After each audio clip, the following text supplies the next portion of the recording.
मिट्टी से जुड़ी मेहनत, खेतों में बीतता जीवन। किसान हर दिन सोचता है घर चलता रहे, आज भी और कल भी। मौसम बदलते हैं, फसलें बदलती हैं, खेती के साथ साथ घर की जिम्मेदारियां भी चलती रहती हैं। भविष्य की इन्हीं जिम्मेदारियों को पूरा करती है एनपीएस, जो किसानों के कल को नया भरोसा और पेंशन की पक्की गारंटी देती है। एनपीएस भारत सरकार के अंतर्गत पीएफआरडीए के द्वारा एक विनियमित योजना है जो किसानों के लिए बुढ़ापे में पेंशन सुनिश्चित करती है।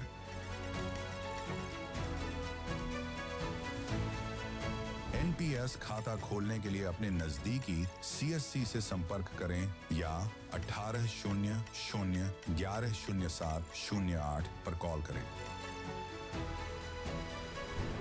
पेंशन की पक्की गारंटी के लिए एनपीएस जरूरी है।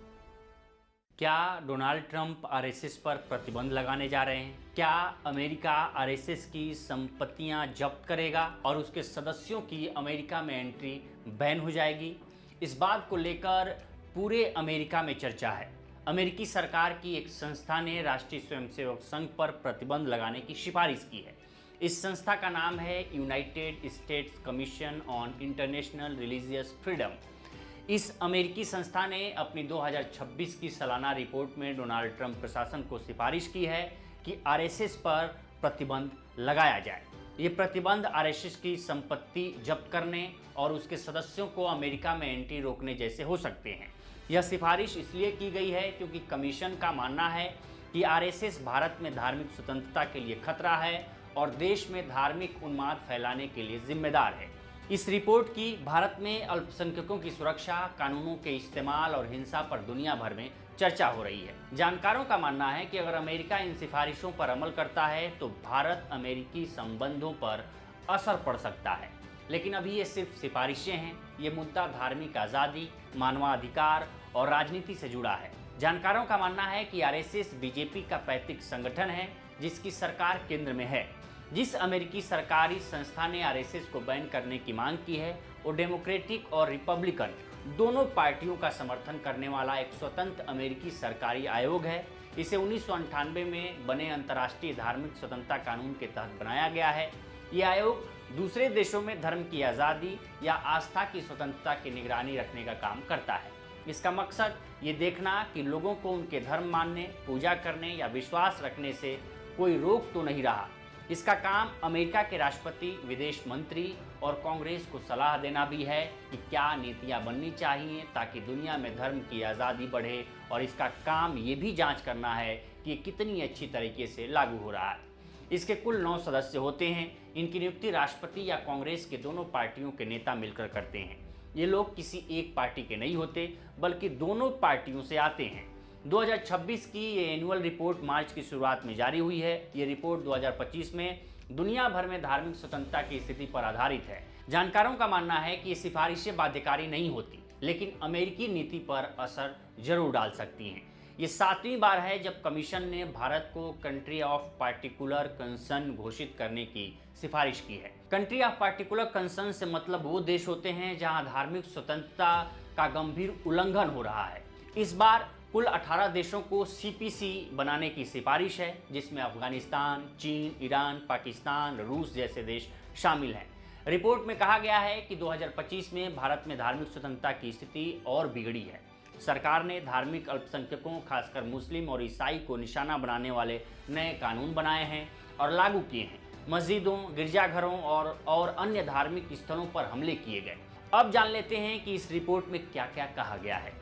इसमें कहा गया है कि हिंदू राष्ट्रवादी भीड़ों ने मुस्लिम और ईसाइयों पर हमले किए, हिंसा भड़काई और उन्हें परेशान किया, लेकिन पुलिस ने ज़्यादातर मामलों में कुछ नहीं किया।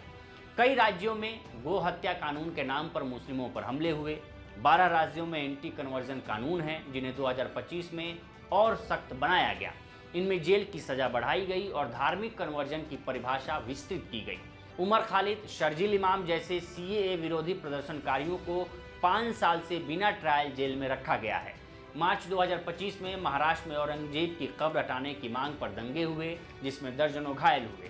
जून में ओडिशा में 20 ईसाई परिवारों पर हमला हुआ क्योंकि उन्होंने हिंदू बनने से मना किया। अप्रैल में कश्मीर में पर्यटकों पर हमला हुआ जिसमें 26 लोग मारे गए। इसके बाद भारत में मुस्लिमों पर हमले बढ़े हैं।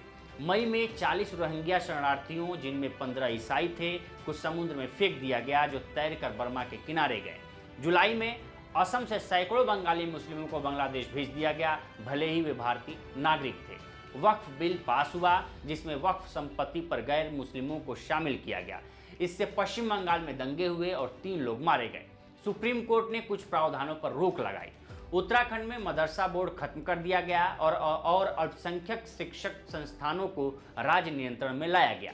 ये कुछ बातें हैं जो इस रिपोर्ट में कही गई हैं और ये रिपोर्ट 2025 पर आधारित है और 26 में ये रिपोर्ट आके फाइनल हुई है और पब्लिश हुई है। हालांकि भारत सरकार ने अभी तक इस रिपोर्ट पर कोई आधिकारिक बयान नहीं दिया है, लेकिन पिछले साल मार्च 2025 में आई ऐसी ही रिपोर्ट पर विदेश मंत्रालय ने कहा था कि अमेरिकी सरकारी संस्था की रिपोर्ट पक्षपाती और राजनीतिक रूप से प्रेरित होती हैं।